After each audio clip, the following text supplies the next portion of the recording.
So ji today's topic is democracy. Demos का मतलब है people और kratos का मतलब है the rule. अब हम देखें कि हम किस इरा में रह रहे हैं. We are living in the era of democracy, कि जिसमें क्या है, मेजॉरिटी जो है वर्ल्ड के अंदर कंट्रीज जो हैं वो किस किस्म की फॉर्म ऑफ गवर्नमेंट को फॉलो कर रहे हैं. वो डेमोक्रेटिक फॉर्म ऑफ गवर्नमेंट को फॉलो कर रहे हैं. और बहुत से दूसरे जो है वो कंट्रीज डिज़ायर कर रहे हैं कि हम अपने जो है स्ट्रक्चर को, फॉर्म ऑफ गवर्नमेंट को आहिस्ता आहिस्ता किसकी तरफ ले जाएं, डेमोक्रेसी की तरफ ले जाएं. ये एक डेवलपमेंट है, एक स्टार्टलिंग डेवलपमेंट है. किसके अंदर? के बढ़ता हुआ रुझान डेमोक्रेसी के अंदर. डेमोक्रेसी की हुकूमत, it is a form of government जिसको बहुत पसंद किया जा रहा है. ऐसी फॉर्म ऑफ गवर्नमेंट है जिसको पसंद किया जा रहा है. अब कहते हैं कि जो during most of the 20th century जो था, 20वीं सदी के अंदर एक बहुत ज़्यादा कॉन्फ्लिक्ट था डेमोक्रेसी और इसके राइवल्स के दरमियान. यानी जब 20वीं सदी थी, जिस सदी के अंदर पाकिस्तान और दो बहुत से दूसरे ममालिक कॉलोनियलिज्म के चंगल से, उसके पंजों से छूट कर जो है एक नए आज़ादाना ममालिक के तौर पर दुनिया के नक्शे पर उभरे थे. तब ये किस किस्म का रेवोल्यूशन था और किस किस्म का सेटअप था? ये basically that was a form of democracy. क्या थी ये? डेमोक्रेसी था कि लोगों को अहमियत दी गई थी, इंडिविजुअलिज्म को अहमियत दी गई थी, उनके राइट्स को अहमियत दी गई थी, और उनके राइट ऑफ सेल्फ डिटर्मिनेशन को अहमियत देते हुए क्या किया गया था कि नेशन स्टेट्स जो थी वो मारज़ वजूद में आई.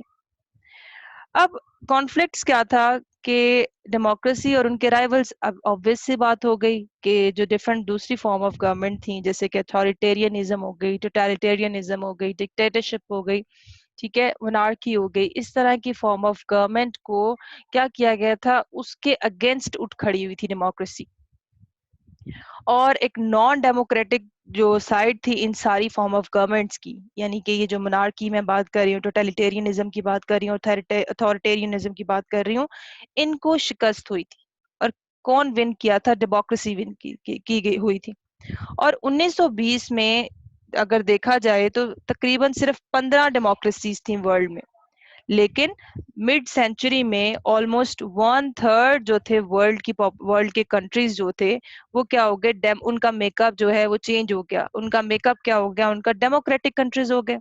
और by the end of 20th century अगर हम देखें तो डेमोक्रेसी जो थी, ऑलमोस्ट जो है हमारे पास 100 से ज्यादा कंट्रीज जो हैं वो हमने देखा कि वो डेमोक्रेसी के स्ट्रक्चर की तरफ क्या हो गए, लीनिएट हो गए, वो वहां पर उन लीनियंट हो गए.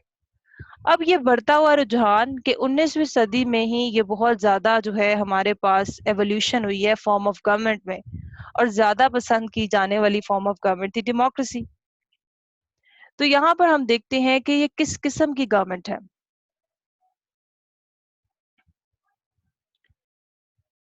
अ representative government. When we talk about this, जब हम बात करते हैं ना अ रिप्रेजेंटेटिव गवर्नमेंट, तो रिप्रेजेंटेटिव गवर्नमेंट का मतलब क्या हो रहा है कि ये एक आपकी स्टेट है, स्टेट के अंदर गवर्नमेंट है, और वो गवर्नमेंट का स्ट्रक्चर, वो गवर्नमेंट का बेसिक मेकअप किस किस्म का होगा? वो रिप्रेजेंटेटिव होगा. वो अपनी आवाम को, अपने लोगों को, अपने इंडिविजुअल्स को रिप्रेजेंट कर रहा होगा. वो इंक्लूसिव होगा. It that government is from the people. लोगों से ली गई है, लोगों ने उस हुकूमत को बनाया है, और लोगों का ही जो है वो रूल होगा, रूल ऑफ द पीपल. तो डेमोक्रेसी का ये जो है बेसिक जो इसका बनता है, इसका मीनिंग बनता है, वो ये है. अच्छा, प्लेटो की जब बात करते हैं तो प्लेटो ने जो है वो कंडेम किया डेमोक्रेसी को, और उसने कहा कि ये जो है it is a rule of mob. अब मॉब क्या है? लोगों का एक झुंड है, एक message, a collection of message. उसने कहा ये कुछ भी नहीं है, ये सिर्फ एक रूल ऑफ मॉब है. क्योंकि जो प्लेटो का उस्ताद था सोक्रेट्स, सुकरात, ठीक है, वो उसकी डेथ जो है वो बेसिकली इसी रीजन की वजह से हुई थी कि सुकरात को जहर दिया गया था रूल ऑफ मॉब की वजह से. क्योंकि सुकरात के जो आइडियाज थे ना, उसके बहुत ज्यादा रेवोल्यूशनरी आइडियाज थे. वो क्या था? वो उसकी जो फिलॉसफी थी that was a revolutionary philosophy, और वहां के रूलर्स को ये खतरा था कि कहीं इसकी फिलॉसफी जो है उससे क्या हो, लोग जो है हमारे खिलाफ ना उठ खड़े हों. ठीक है। वो कहता था कि सिटीजनशिप जो है वो क्या होनी चाहिए, वो मतलब बेसिक राइट्स के बारे में बात करता था और इस तरह के सारे आइडियल्स के बारे में वो बात करता था। और कहते कि सुकरात को फिर क्या किया गया, उससे डर गए, उसकी फिलॉसफी से डर के उसको जहर दे दिया गया। तो प्लेटो जो था, इस वजह से जो डेमोक्रेसी का आगाज हुआ ग्रीस से, ग्रीक सिटी स्टेट से, एथेंस के अंदर आपको बताया गया था कि एथेंस में जो है डेमोक्रेसी जो है वो प्रिवेल कर रही थी। अब वहां से आगाज हुआ और वहां पे जो है सुकरात को जहर भी दिया गया। लेकिन क्या था कि प्लेटो ने बहुत ज्यादा इस चीज के खिलाफ था। उसके बाद आता है आगे, क्यों क्यों खिलाफ था, क्योंकि उसके उस्ताद की मौत जो थी, वो समझता है कि रूल ऑफ द मॉब की वजह से उसके उस्ताद की मौत हुई थी। और अरिस्टोटल को देखें, अरिस्टोटल ने भी कंडेम किया डेमोक्रेसी को। उसने कहा, उसने इसके बजाय वर्ड यूज किया अनार्की का, डेमोक्रेसी की बजाय इसको अनार्की कह दिया। उसने इसको बैड फॉर्म ऑफ गवर्नमेंट में इसको जो है वो कंसिडर किया। और उसके बाद सुकरात की जो बात करें, ऑलरेडी बताया, was killed due to this mob rule. इस मॉब रूल की वजह से वो मारा गया था। अब कहते हैं कि ऐसी फॉर्म ऑफ गवर्नमेंट जिसके अंदर अथॉरिटीज, डेमोक्रेसी क्या है कि ऐसी फॉर्म ऑफ गवर्नमेंट है जिसके अंदर जो है अथॉरिटी किसके पास है, lies in group of people. Basic अगर देखा जाए, if you are studying about the democracy, अगर आप देखते हैं कि क्या है डेमोक्रेसी, तो आपका रूल है as a person, as a people, collective people, आपका रूल है, आप रूल कर रहे हैं। ठीक है, you are not ruling direct, कहीं पे डायरेक्ट रूल है और कहीं पे क्या है, इनडायरेक्ट है।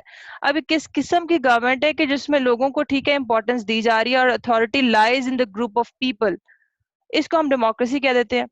अब्राहम लिंकन ने इसको कुछ इस तरह से डिफाइन किया। उसने कहा कि डेमोक्रेसी एक ऐसी गवर्नमेंट है फ्रॉम द पीपल, लोगों से आई, फॉर द पीपल, लोगों के लिए है, और बाय द पीपल, और फॉर द पीपल लोगों के लिए, बाय द पीपल लोगों की तरफ से ही आई है। मॉडर्न डेमोक्रेसी की अगर हम बात करते हैं तो ये इसका आगाज, बेसिक आगाज जो है वो कहाँ से हुआ, फ्रेंच रेवोल्यूशन से आगाज हुआ। जिसमें क्या किया गया कि जो लुइस फैमिली, जो वो बादशाहत थी, उनकी मोनार्की थी, उसको ओवरथ्रो कर दिया गया। और जो है एक पॉपुलर सपोर्ट जो थी डेमोक्रेसी के हवाले से, यानी कि उस रूल को, जो बादशाहों का किंग रूल था, उसको खत्म किया जाए और इंडिविजुअल वहां पे, जब आपको पता है कि जो किंग, जो बादशाह होते थे यहाँ पर जो थे, नहीं था। तो क्या था, फ्रेंच रेवोल्यूशन ने एक बहुत बड़ी बुनियाद रखी। इस मतलब एक वर्ड यूज कर रही हूँ कि एक एंशंट, याद रखें यहाँ पर हम लोग कंपेयर है तो 2500 साल पहले ग्रीस के अंदर, जो कि आज हम लोग फॉलो कर रहे हैं। ठीक है। अब मॉडर्न डेमोक्रेसी के उन्होंने बता दी कि यहाँ से एक्चुअली जो है, में जब इंडस्ट्रियल रेवोल्यूशन आया तब भी जो है इसकी बहुत ज्यादा रिसर्जेंट हुआ, जो है डाइवर्स फॉर्म्स है। अब हम देखते हैं कि मॉडर्न फॉर्म में क्या जो है वो बेसिक डिफरेंस था। सब डेमोक्रेसी थी जो ग्रीस में, ग्रीक सिटी स्टेट्स में डेमोक्रेसी थी, क्या थी, सिटीजनशिप लिमिटेड थी, किंग सिटीजनशिप दी जाती थी, औरतों को, एलियंस को और हक हासिल नहीं था। लेकिन आप जिसको राइट डाउन करते थे because they are not written on the slide. लेकिन जब आप मॉडर्न, इंक्लूसिव, इंक्लूसिव का मतलब क्या कि ऑलमोस्ट एवरीबडी, मेजॉरिटी को भी, माइनॉरिटी को भी, वुमेन को भी सिटीजनशिप हासिल है।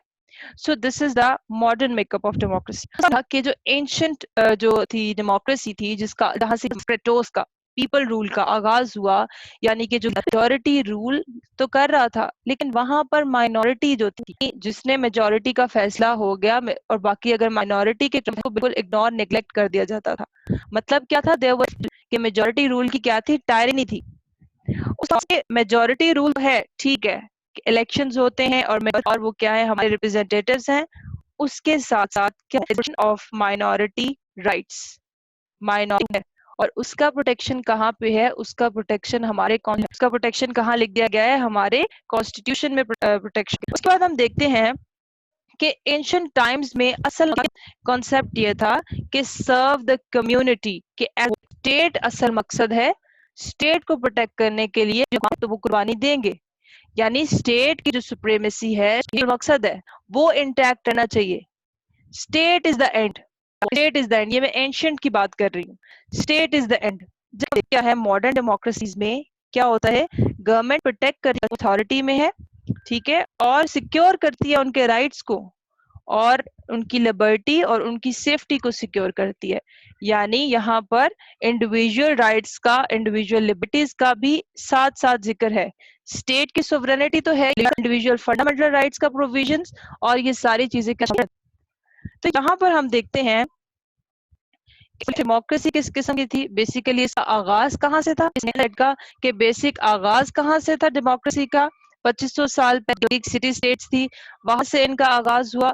और उसके बाद अरिस्टोटल का क्या व्यू था, सोक्रेट्स का क्या व्यू था, और अब्राहम लिंकन। और हमारी जो मॉडर्न डेमोक्रेसीज हैं जो with the passage of time flourish individualism की अवेयरनेस से, इंडिविजुअल राइट्स की, ह्यूमन राइट्स की, जिसके अंदर एक इंसान को, एक इंडिविजुअल को और मेजॉरिटी रूल, माइनॉरिटी के रूल को प्रोटेक्ट किया गया। ये चीज हम देखते हैं आज की मौजूदा डेमोक्रेसी के अंदर। उसके बाद हम देखते हैं कि ठीक है, जैसे ऑलमोस्ट देयर आर 196। तो हर जो है वर्ल्ड के अंदर अगर डेमोक्रेसी 100+ डेमोक्रेसी प्रिवेल कर रही है, तो सबके अंदर डेमोक्रेसी अपनी डेमोक्रेसी एक ही शक्ल में नहीं है, डेमोक्रेसी की एवोल्यूशन हुई है। अगर भी जो डिफरेंट डिराइव जो है वो शाखे हैं, उसमें हमारी लिमिटेड डेमोक्रेसी, डायरेक्ट डेमोक्रेसी है, इनडायरेक्ट डेमोक्रेसी है, फुल सेमी डेमोक्रेसी। ठीक है, अब पहली चीज तो ये रहा कि हम लोग को डेमोक्रेसी का मतलब क्या है, और हमें पता चला कि व्हाट इज द डिफरेंस, पता चल गया। अब बहुत सी ऐसी चीजें हैं कि भाई डेमोक्रेसी तो है, अब इसके अंदर होता है उसको हम कहेंगे कि yes this is exactly the democracy is, और अगर दी जाए उसमें से तो क्या ये डेमोक्रेसी होगी। तो उसके बेस पे उसकी जो है हमारे पास जो है, ठीक है। चलिए पहले हम सबसे पहले देखते हैं कि डायरेक्ट डेमोक्रेसी, ठीक है, इसके बारे में हम लोग काफी दफा जो है वो बात कर चुके हैं। पहले होती है, बेसिकली ये होती है डायरेक्ट डेमोक्रेसी में क्या होता है कि रेफरेंडम जो है वो करवाया जाता है, यानी कि लोगों को डायरेक्टली पब्लिक लॉ मेकिंग के लिए क्या कराया जाता है, एक रेफरेंडम कराया जाता है। यस और नो जो है लोग यस कहेंगे, उतनी ही जो है उसके अंदर डिसीजन जो है डिसीजन की तरफ डाइवर्ट हो जाएगी गवर्नमेंट। इसको हम कहते हैं डायरेक्ट। और इनडायरेक्ट डेमोक्रेसी जो वो फॉलो कर रहे हैं रिप्रेजेंटेटिव टाइप ऑफ डेमोक्रेसी, जिसमें क्या किया जाता है, हमारे पास हम लोग अपने रिप्रेजेंटेटिव्स को जो है इलेक्ट करते हैं, और वो हमें रिप्रेजेंट कर रहे हैं, और वो मैनिफेस्ट कर रहे हैं हमारी नीड्स को किसके अंदर, पार्लियामेंट्स के अंदर, और अपनी पॉलिसीज के अंदर उसको रेप्लिकेट कर रहे हैं, मतलब उसको हमारे लिए क्या कर रहे हैं, हमारे मतलब हम जो है ना, वी आर रूलिंग एक्चुअली, लेकिन बट हम इनडायरेक्टली रूल कर रहे हैं। अब जब डायरेक्ट डेमोक्रेसी में स्मॉल स्टेट्स आ जाती हैं, जैसे कि आपका स्विट्जरलैंड, और अडल्ट्स जो है वो असेंबल होते हैं, इकट्ठे होते हैं डिसीजंस के लिए। It is participatory. अब पार्टिसिपेटरी क्यों है, जाहिर है अब जब डिसीजंस हैं तो उसके अंदर अब इंडिविजुअल्स इकट्ठे होंगे, रेफरेंडम्स होगा, तो उसमें उनकी जो नो हाउ है डेमोक्रेसी के बारे में वो बहुत ज्यादा होगी as compared to the indirect ones. ठीक है, लोगों को पब्लिक पॉलिसीज का, पब्लिक ओपिनियन का पता होगा, लोगों को डेमोक्रेसी के एसेंशियल्स का पता होगा, उसके फीचर्स का पता होगा, और उन्हें अवेयरनेस होगी कि हम लोगों ने अपने मुल्क के तहफ़्फ़ुज़ के लिए या अपने राइट्स के तहफ़्फ़ुज़ के लिए हम लोगों ने क्या फैसला लेना है। So this is directly a participatory. उसके बाद क्या है, मैस मीटिंग्स होंगी, डेफिनेटली उसी का एक होगा, और रेज हैंड्स, ठीक है, यानी कि जो इस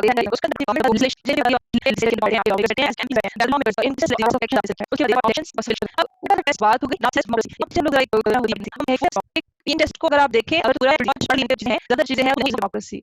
अब टेस्ट देख लें। सबसे पहली चीज फ्रीडम एक्सप्रेशन, हम लोगों ने पहले भी बात कर ली कि what is actually freedom of expression, citizen of a state. ठीक है, एक आजाद स्टेट होते हुए अपनी राय की आजादी है, राय आपको आजादी राय है, आप अपना ओपिनियन इज काउंटेबल, वो काउंटेबल होगा, वो उसको जो है जो इग्नोर नहीं किया जाएगा। तो देयर मस्ट बी आते हैं, अगर आप देखें थ्रू आउट द वर्ल्ड कितना ज्यादा जो है ये फ्रीडम ऑफ एक्सप्रेशन के भी है ना, कि फुल है, सेमी है, या बिल्कुल है ही नहीं, किस किस्म का फ्रीडम ऑफ एक्सप्रेशन है। तो सबसे पहली तो ये चीज कि डेमोक्रेसी क्या डिमांड करती है, डेमोक्रेसी डिमांड करती है फ्रीडम ऑफ क्या है, there must be a disposition है वो गवर्नमेंट, और जो गवर्नमेंट नहीं बना पाती, सॉरी, जो if you see the structure of your country then the जो है it is in the government। PPP और पीपी जो है अपनी गवर्नमेंट की बात करें तो पाकिस्तान पीपल्स पार्टी और या दे कम इनटू ऑपोजिशन। तो डेमोक्रेसी का एक जो है वो एसेंशियल चाहिए, और एक लेजिटिमेट ऑपोजिशन होनी चाहिए, और बना किए गए फैसलों पे क्रिटिसाइज करे।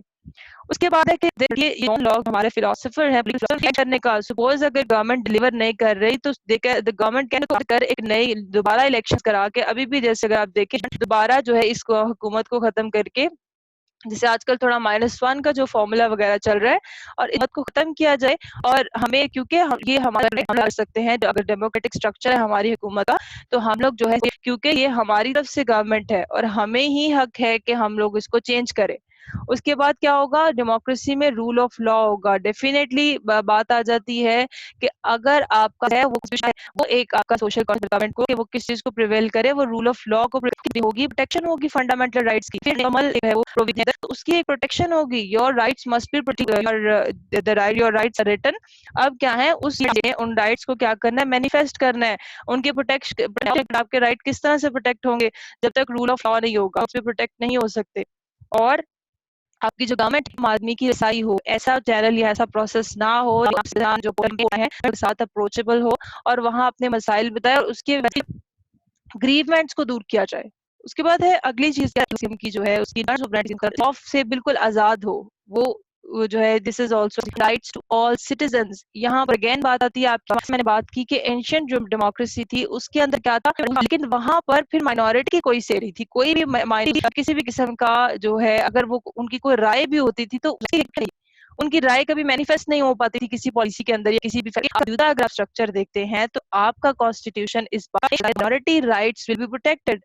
हम लोग प्रियम्बल पढ़ चुके हैं कॉन्स्टिट्यूशन, वी हैव लर्न, हमने क्या पढ़ा उसके अंदर कि माइनॉरिटी राइट्स को प्रोटेक्ट होगी। यहाँ रिटर्न में क्या है और प्रैक्टिकल ग्राउंड्स में क्या है कि साउथ एशियन कंट्रीज है, इनके अंदर किस कंट्रीज के अंदर डेमोक्रेसी का स्ट्रक्चर देखो, then you compare that with test of democracy, they have test of democracy.